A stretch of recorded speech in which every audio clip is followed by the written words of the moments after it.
it is very important if you're going to edit a polyline to be aware of the curve fitting properties and to in fact remove those. So here's a polyline here.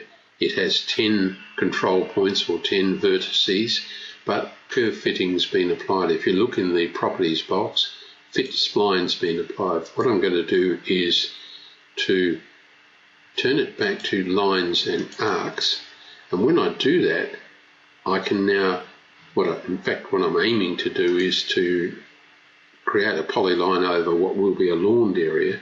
So what I want to do is to use the modify and break option.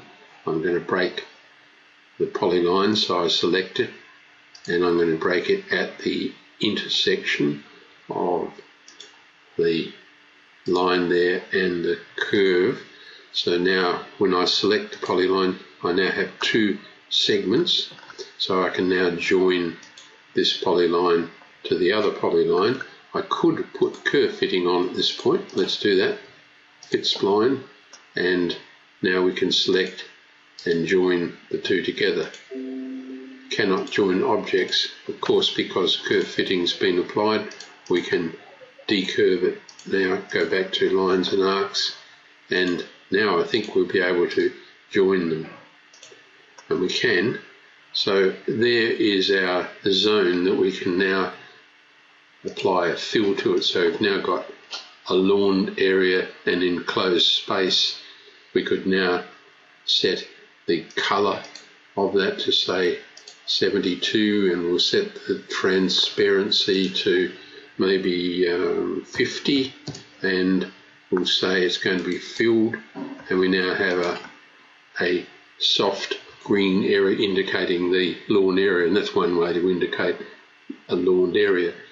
But you just do need to be aware of the effect of applying curve fitting.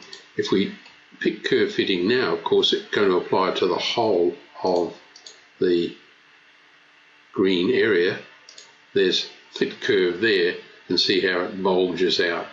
So you just need to be aware of the properties of polylines when you apply curve fitting and when you break them. So if we have a polyline, maybe there's another one in the area here. Let's pick this one, which is quite a noticeable curve. Let's imagine that we're going to break it somewhere halfway. I'll draw a line through here and across the polyline, and what I'll now do is break it. Just to remind you, relatively few control points, but fit spline has been applied. Now when I break it, so modify, break, select the polyline, the first breakpoint will be there and the second breakpoint the same.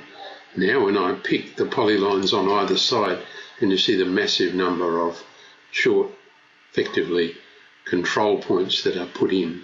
So there are lots of them. That's going to boost the size of the drawing. This is not a major problem, it's just that you need to be aware of the way that polylines behave as you try and draw them.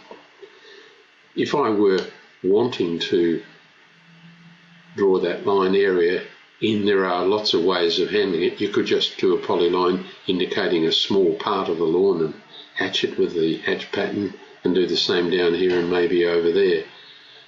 Or you could do this, draw a polyline and just quickly run around and inside the area like so, down there and around, and close, and we could say we want to fill, we want its properties, we can fill it over here and set its colour and maybe transparency as well to maybe 50, and OK.